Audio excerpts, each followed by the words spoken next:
Well, thanks very much indeed. Welcome to the show. I am Jim Ferguson, and I've got a fantastic guest all the way from Ottawa, Canada. Kamel, what a great pleasure it is to have you on the show. How are you doing, mate? The pleasure is all mine, brother Jim. I was privileged to meet you in Ottawa, and apparently we have a big UK following. And so, you know what?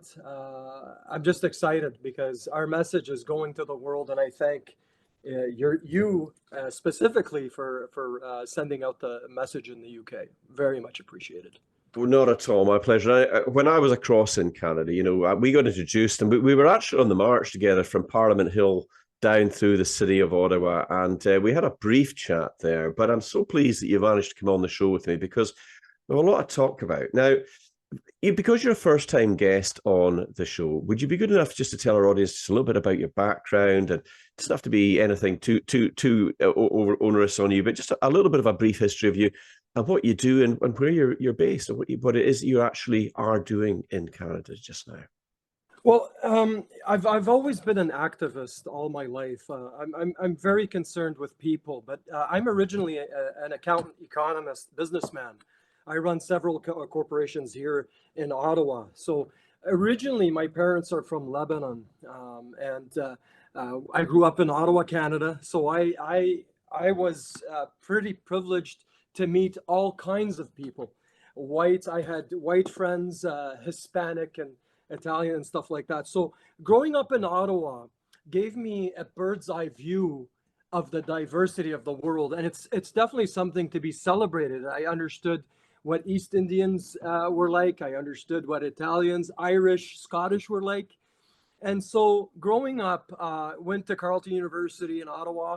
I love business. I've always been a businessman, but I'm equally a philanthropist as well. So I run an investment firm, a couple of, companies and stuff like that. And one of the companies, by the way, Justin Trudeau shut down in 2020 because of the drastic draconian COVID measures. So I do have a chip on my shoulder because one of the companies that he did shut down, I've been giving scholarships to graduating Canadian students for 15 years, and he shut it completely down because of social distancing and all those isms of what we're facing today. So I am a big activist.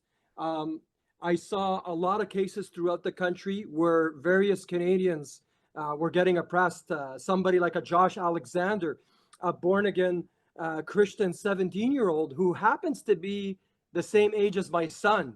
And this could happen to any kid. And I reached out to the kid and I said, hey kid, look, I've been an activist for 25 years.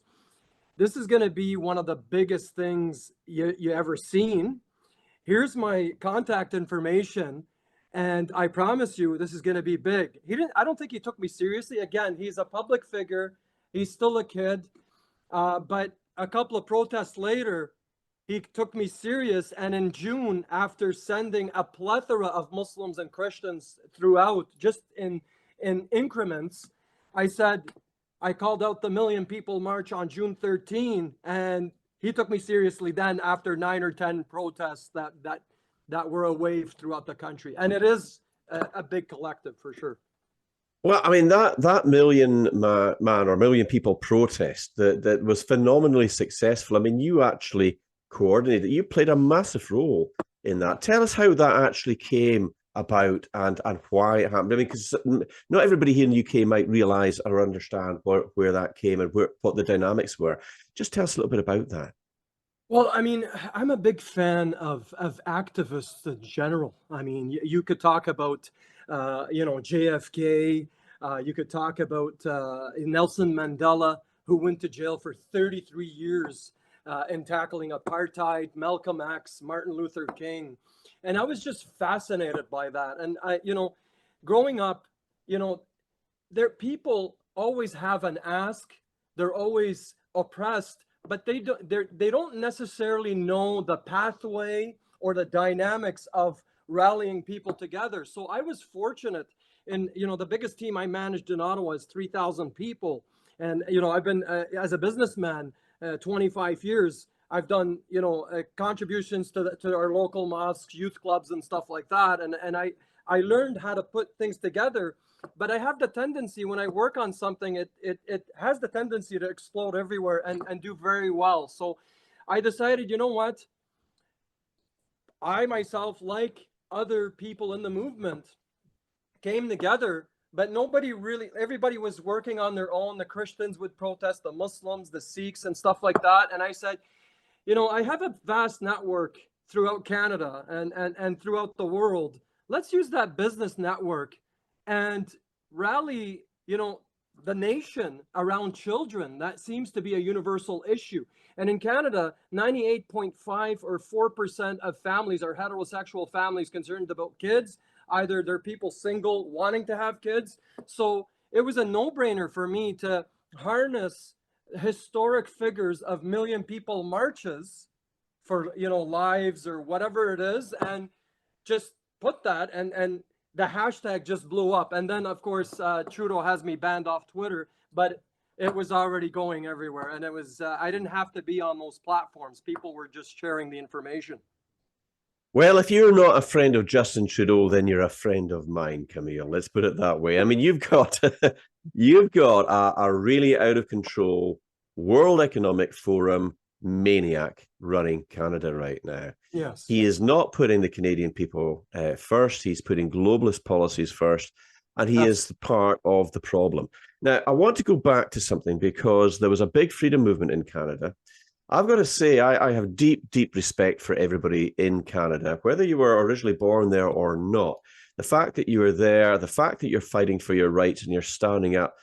I mean, we saw that with the Freedom Convoy when they tried to force everybody to get vaccinated. Yes. Tell me, cast your mind back to 2019.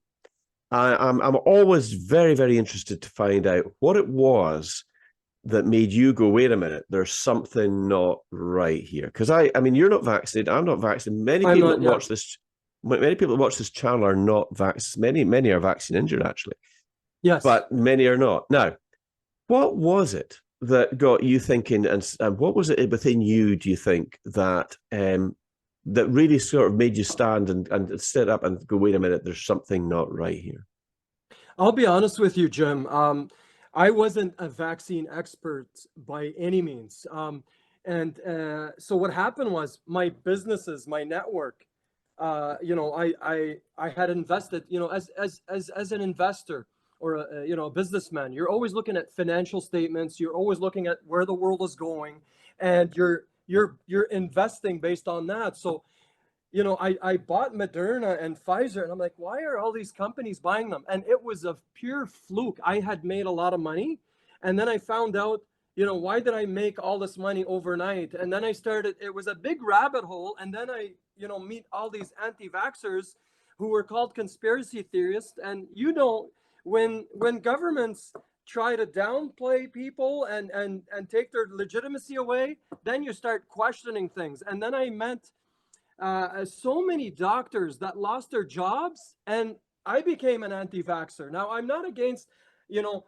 medicine and vaccines, you know, that with no sinister motives.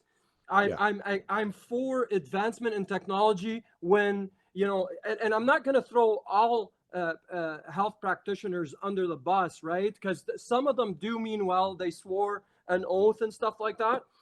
But I found it by accident, and I started going into the protests. And actually, some of the people in Stand Up Canada, we made teams, and I started doing vaccine, you know, injury protests, and no, we're not going to take the vaccine, and we started getting censored, and so it got to my attention again. And then, you know, after that, it was an educational session for me. I'll be honest with you. For a couple of years, I'm just listening to the experts.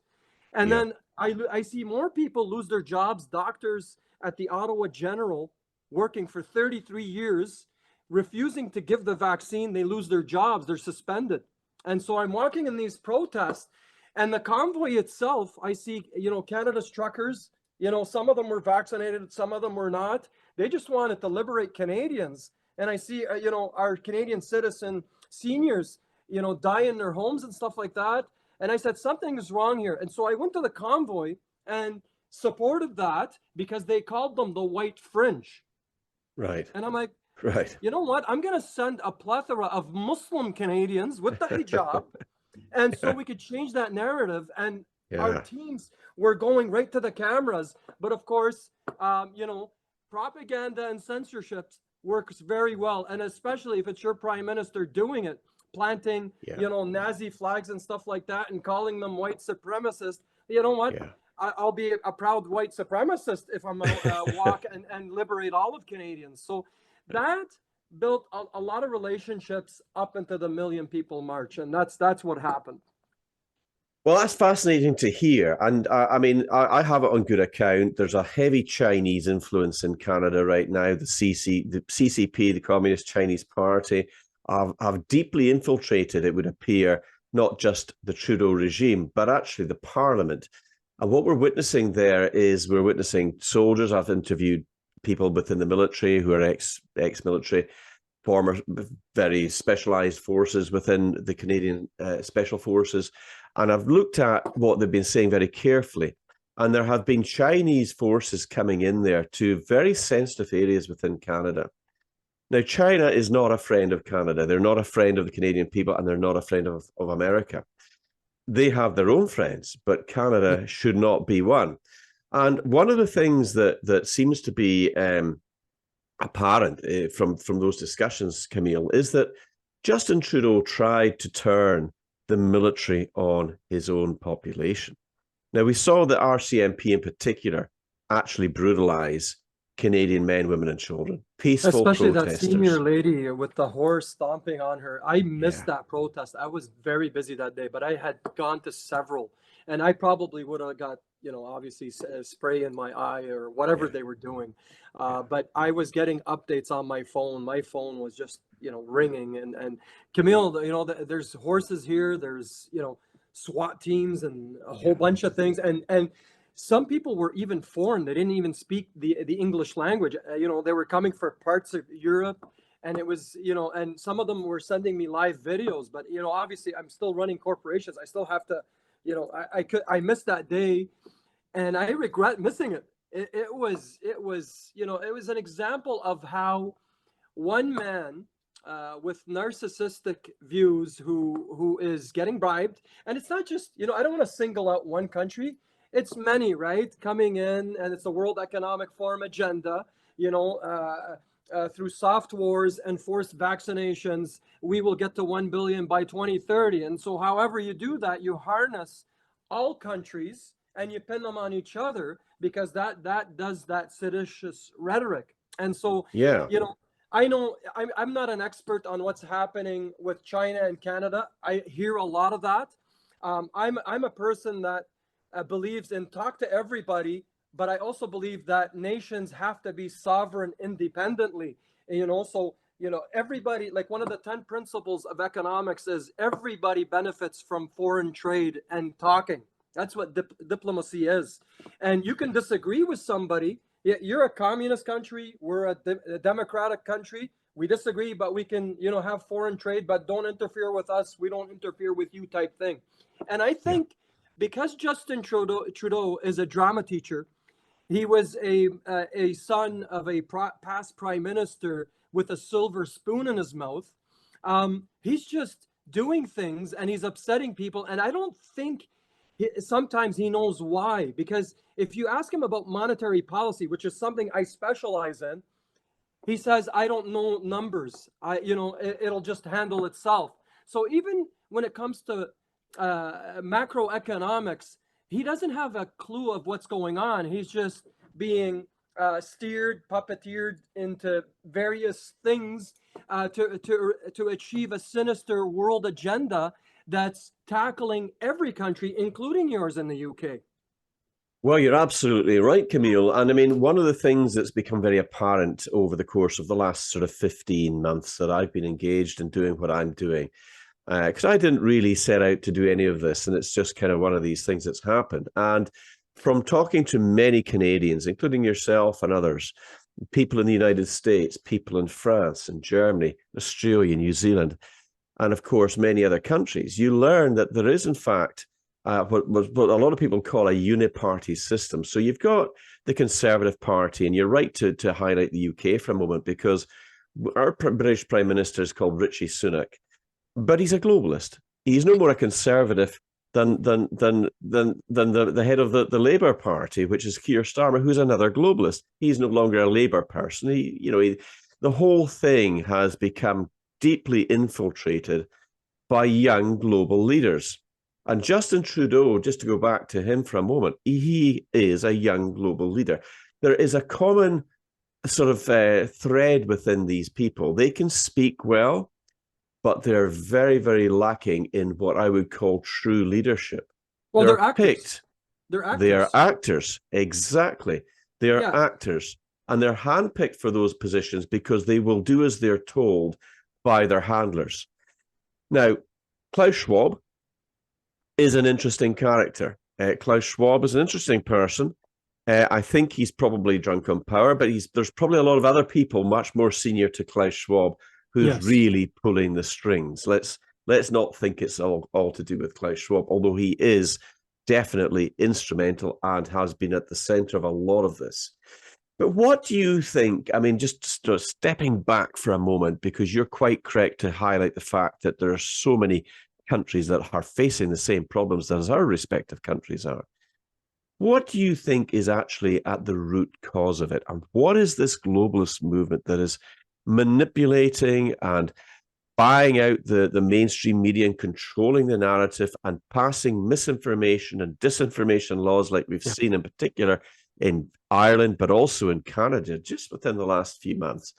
What do you think is the end game with the globalist movement, do you think, Kamel? Well, I mean, if you look at Klaus Schwab's book, The Great Reset, it highlights a roadmap, if you may, of what they're looking to do. And that roadmap is written in black and white.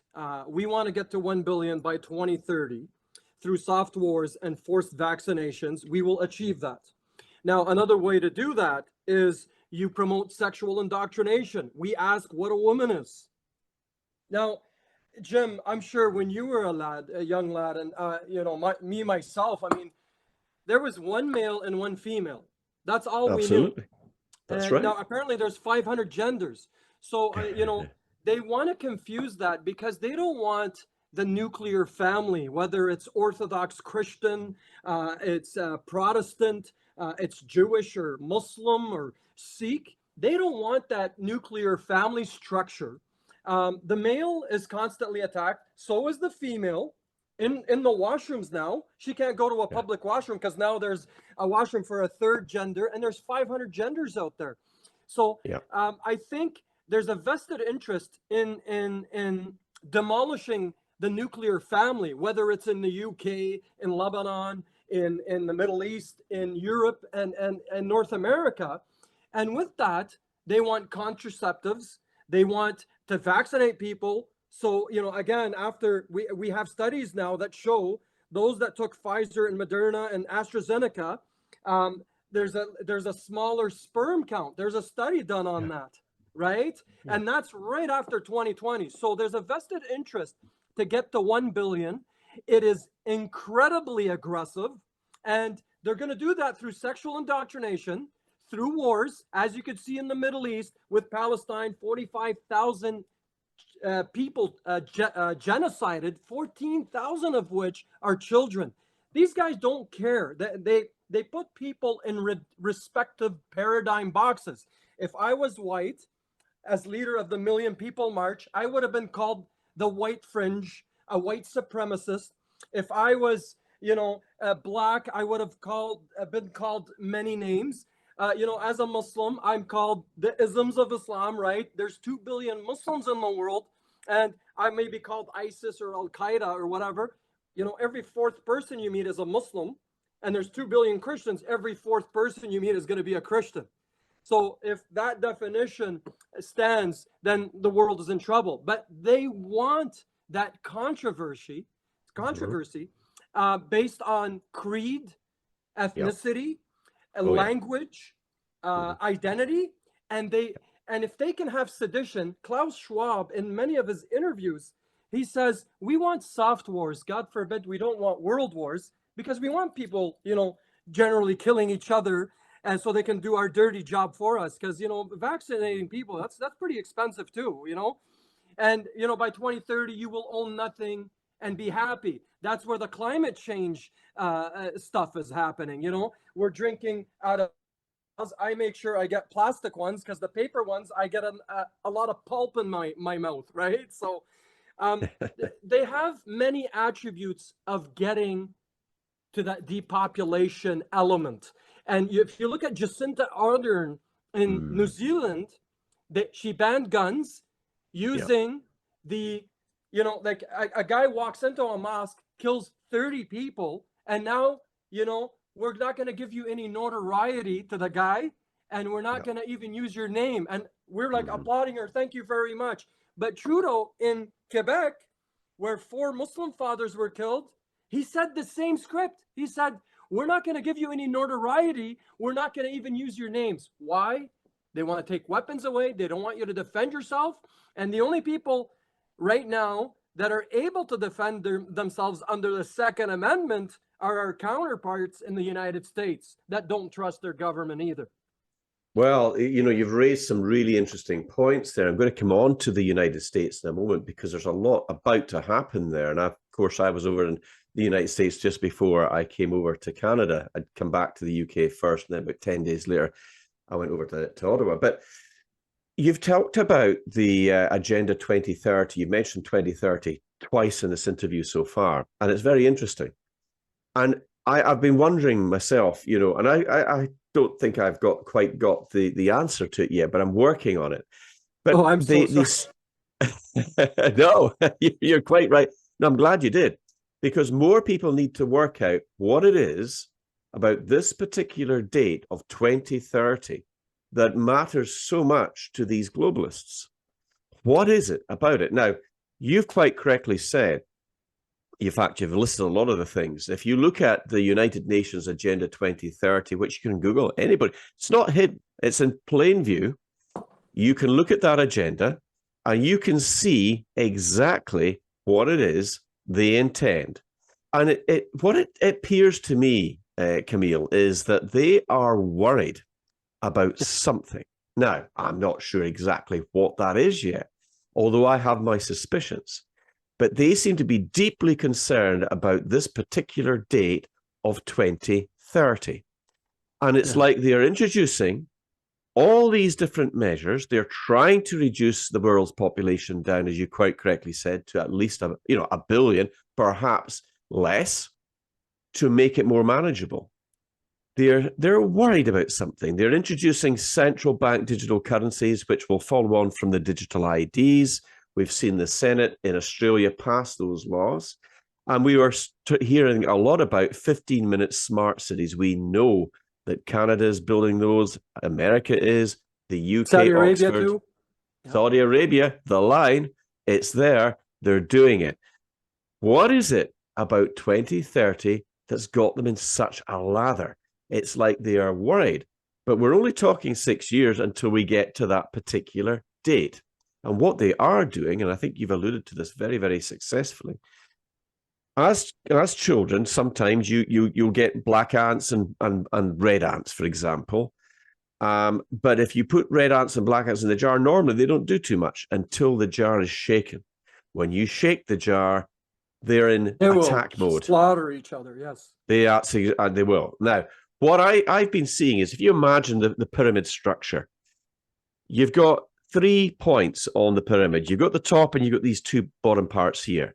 The Christians, the Muslims, and pretty much most normal people are on this bottom path. Yes. And then there's this top grouping up here. And what they're doing is they're getting everybody to focus on everybody on this plane, and they're shaking the jar. And the Muslims and the Christians and the black people and the white people and the gay people and the straight people and the male and the female, and everything is being shaken to cause conflict. But the ones at the top are the ones that are doing it. We need to stop looking along this horizontal line here, and we need to start casting our gaze up to what these people are doing. The globalists and the elitists, and the World Economic Forum and the Council of 300 and the Trilateral Commission and the Club of Rome and all of these other organizations, they're all in that same mix together. Absolutely. And that And is what terrifies them, Kamel, isn't it? yes, yes. So in my speeches of activism, I've been saying the same thing. Me and you, Jim, we're noticing the same things and we're articulating them in our own ways and experiences and stuff like that. I've been saying that on my speeches for the past 25 years, actually. I say we all have one enemy, disguised in many forms, situated in all places, under deceiving narratives, only to divide us such that we are oppressed alone. This enemy is relentless in his schemes, but subtle in his ways, and flourishes on blackmail if we allow them. And so what's happening right now is there used to be a time where these elitists used to let you keep 10%, whether it's a pound or a dollar or a yuan. They used to let you keep 10%. Why? Because they needed to get to the advancement in biological technology, engineering, and they needed that physical populace of the Industrial Revolution to get them to that point. Now, because of their narcissistic, sinister motives, they've got, in according to them, I'm speaking from their mind now, from their sinister motives, they feel they have, as Dr. Yuval Noah Harari, Israeli gay doctor of the World Economic Forum, said, what do we need with human beings? They are useless eaters. That's one. Number two, he said, we have godlike powers. We can control everything now. So with that, what's happened is, that's the mentality and fabric of these guys. They don't care about the white person. They certainly don't care about Christians and Muslims and Arabs and whatever it is. And they're oppressing people and pushing them to the corner, with pressure of economics, health, social pressure, religious pressure. And they know that people are busy, so they can obviously achieve these things. It's a very sinister plan. And as Dr. Yuval Noah Harari says, we have the godlike power to do it. And so that is indicative of the narcissism they have to control us all. Example, right now you have Ukraine, Biden, he pushed them right towards Russia.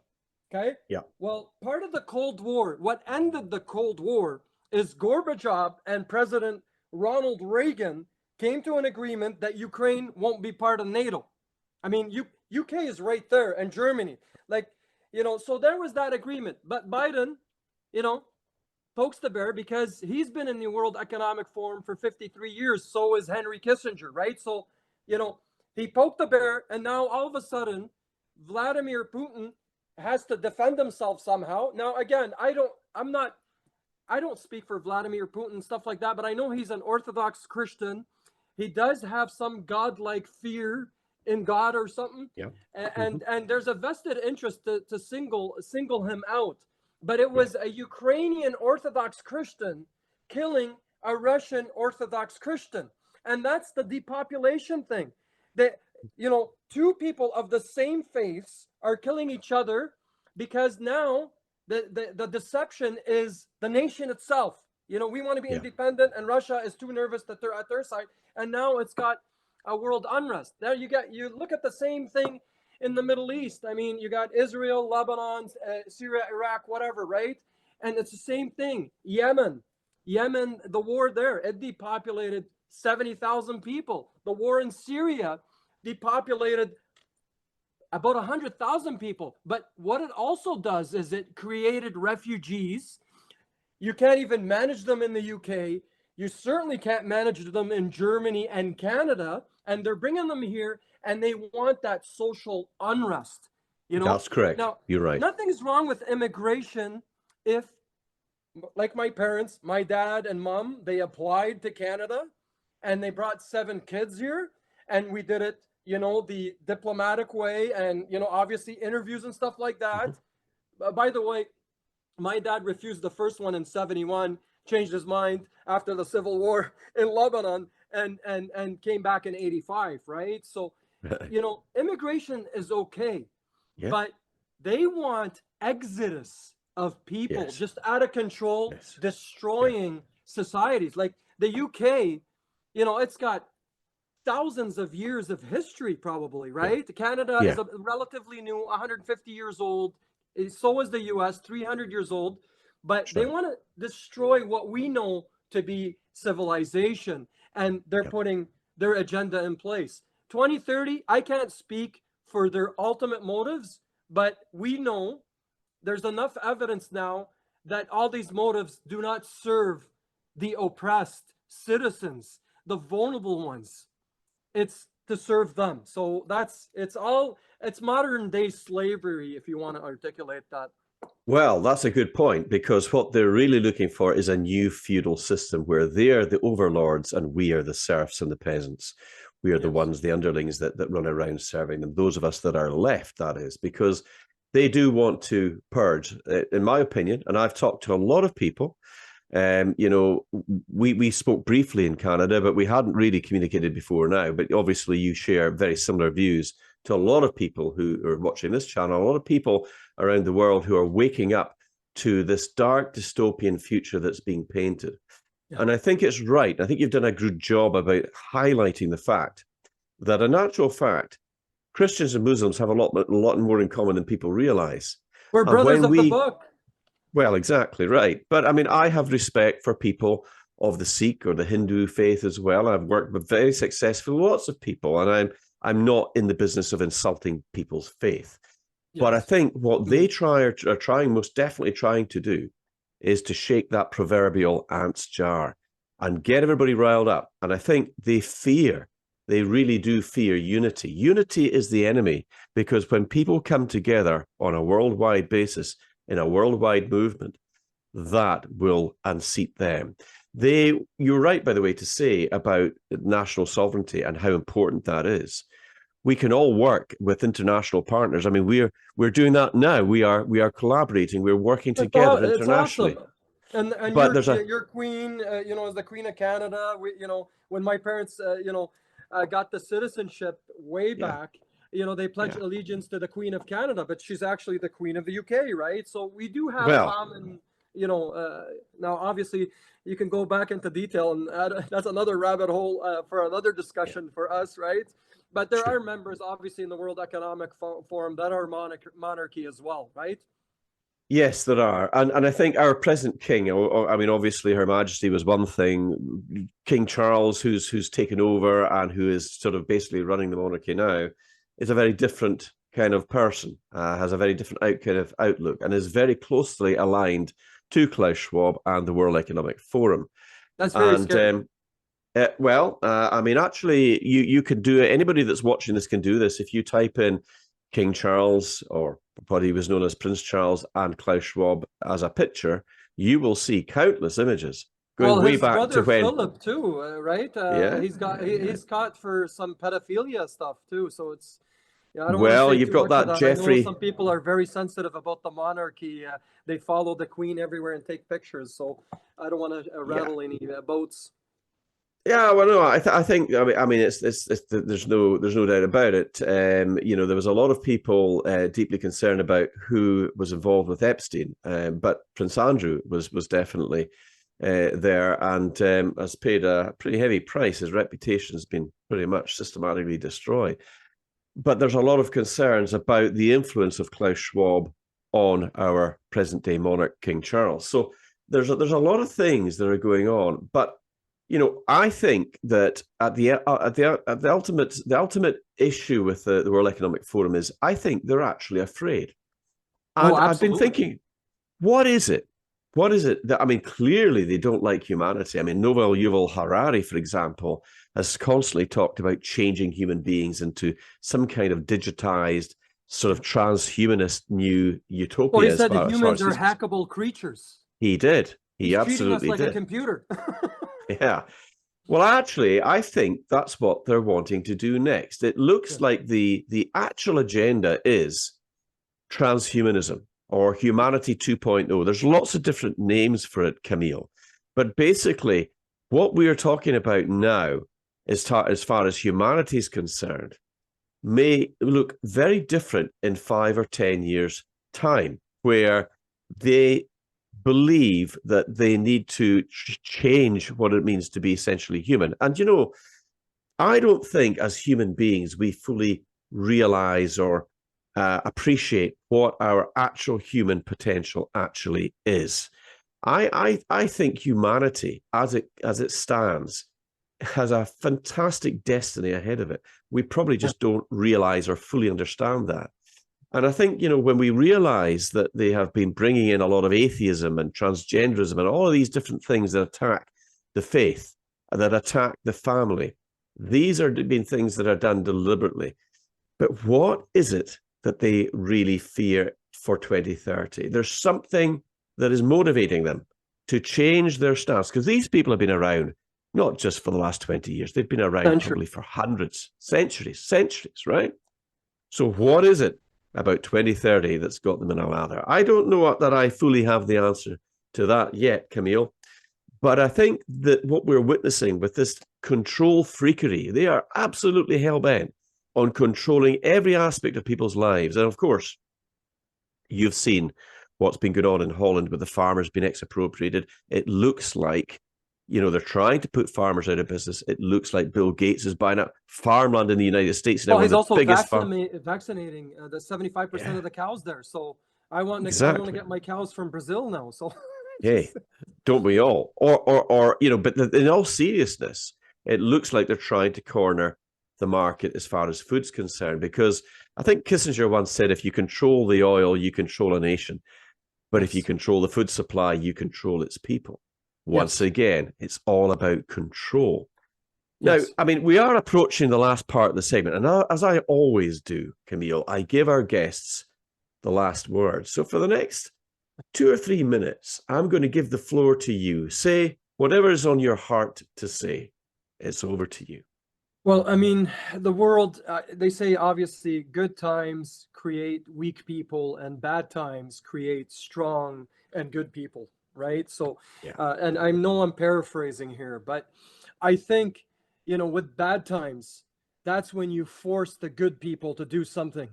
And if you look throughout history, whether it's Jesus, peace be upon him, or Muhammad, peace be upon him, or Moses, or any of the public figures or activists like Nelson Mandela, they always started with a strong minority.